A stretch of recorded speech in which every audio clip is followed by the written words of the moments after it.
but I want to try to help him. There's a number of guys that I think are going to be very important in the second half. He's one of them as far as to try to gain some consistency offensively.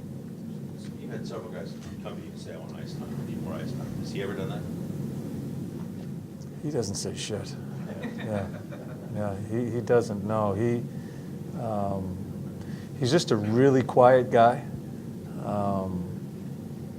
But he's a talented guy. But I don't want to get too involved in it. There's a number of things that he needs to continue to work on too as we go through this. I'll leave it at that. You gave Panarin a lot of ice time last night. Does he say, give me more, or does he say? Oh, it doesn't bother him. Yeah. I mean, that goal he scores last night, he's basically on the ice for almost over 2 minutes prior to having enough will in him to beat a guy, bring it to the middle of the ice, and throw that backhander. Yeah, it's a situation. How can I not go to him? It's such a dangerous. That's a dangerous line every time I put him out there. My self-talk, quite honestly, Dave, is okay. They're dangerous. I need to try to help other guys get going too, and I fight that during the game. You saw me last night in the third period. Every offensive zone face-off, Luke's line's going. Maybe in certain situations, I have to try to give the other guys a little bit of an opportunity too. It depends. I wing it as the game goes on. I go with my gut. But they had juice. We wanted to try to tie that game. I went with them. They were my best bet at that point in time. Over this last little period, with the number of guys out, you guys have really kind of picked the shots up the last 4 or 5 games, shot totals. Does it need to stay at that level for the rest of the season, even when those guys get injured? Are we healthy and they come back? Yeah, it's been a huge point of emphasis for us in our struggles, no matter if we're healthy or not, in our struggles to score consistently. You can't score a goal if you don't shoot a puck. And I think our defense has really been improved. I'm not sure what the numbers are. Quite honestly, I'm sick of numbers, the analytics of it all.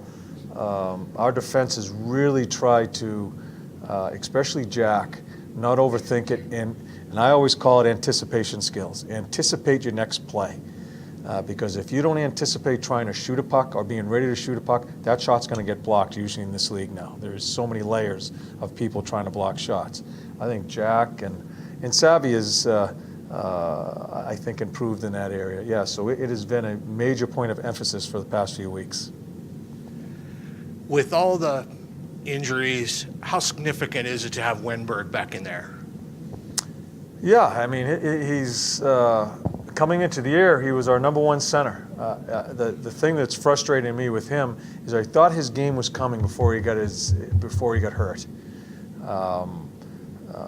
I thought he made some plays last night, not a whole bunch going on, but I think he gets a pass his first game back. It's significant. I think when you get into the second half of the season, the guys that we're looking to count on that just haven't had that first half that we've wanted them to, and them too, more importantly them, they know, I think is going to be very important for us in the second half. We want any sniff of doing anything after the regular season.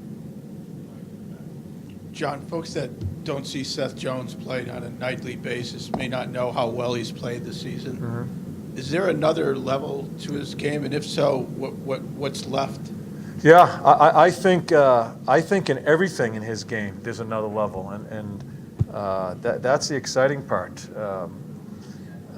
Where I've seen him go in just a short while here, in some of the conversations that the coaches and managers had with him, in the type of leadership he shows, and just the way he defends.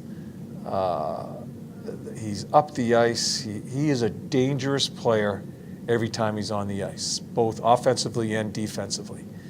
The biggest thing that I really am looking forward to see is I think he He knows there's more. He wants to put people on his back. And I think he expresses himself that every time he goes on the ice. That's why I said last night, he has to be in the conversation as far as Norris.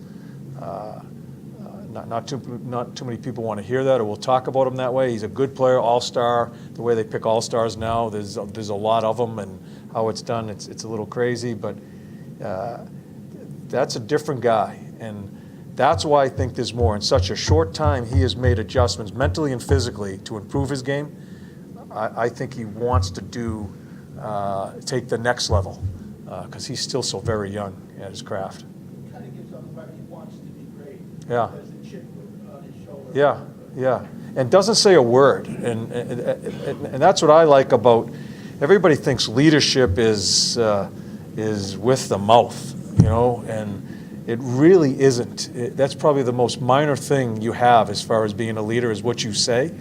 He leads by example, and our bench likes watching him play.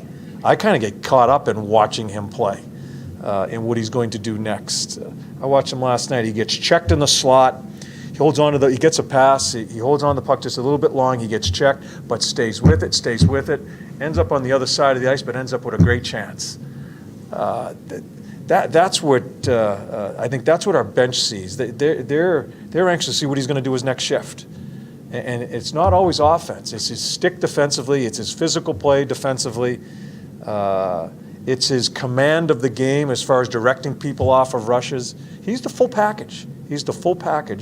And I know he knows there's more.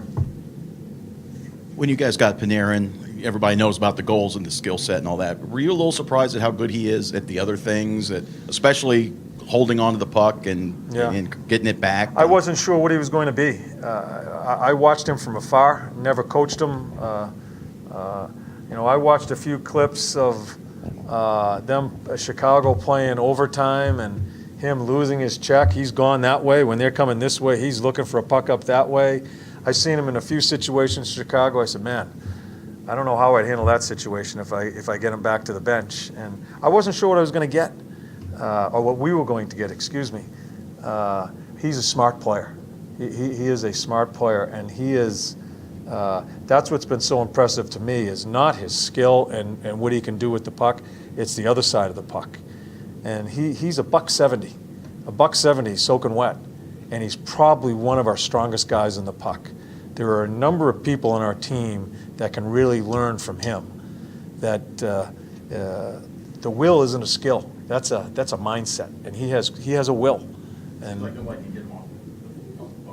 exactly, when he has it, and when he's fighting for it, it's a very difficult thing to do. And when we got him, we talked about a dynamic player. He is that, but he brings everything else to the game too. John, if I may quickly go back to Bjorkstrand. You said you want to get him more time tonight. Is that simply playing him more, or is there a change in his role you're looking at for tonight? I'm going to play him with Jens and Winnie. When I've played him with Winnie a couple of times, they've had some success as far as giving and going and understanding what one another is. So I'm going to give him a whack there. I think Nick did a pretty good job last night there on the right wing, but it just didn't generate into much. I think we need Oliver's shot involved in a little bit, maybe when he can get him the puck. And where I see Zedzi and Calvi have a little bit of chemistry of grind, I think we'll put Nick down there and see if he can add some grind to a line there and score some goals that way. See where we go. John, back to Hedges' question on shots. You talk about anticipation. Is that not just don't bombs away? Just think about who's in front, where that rebound might go, what kind of sticks you might be able to hit in front. Is that what you're looking at out of your D guys? I mean, as far as thinking about that? As far as what your next move is, what's going to happen when you let that shot go? Yeah, what I'm saying, Dave, is don't let them get their sticks on the puck. Don't let them get 2 layers of blocking shots. Just get it down there. And that split second of dusting it off and looking for something versus getting it and getting rid of it, that's the difference of getting a shot down to the net. It may not be on net, but it's down there where we can fight for it again and maybe some bounce happens or whatever. That's the difference of that versus a shot being blocked. And if you watch Jack's game, first 20, 30 games, a lot of his shots were blocked.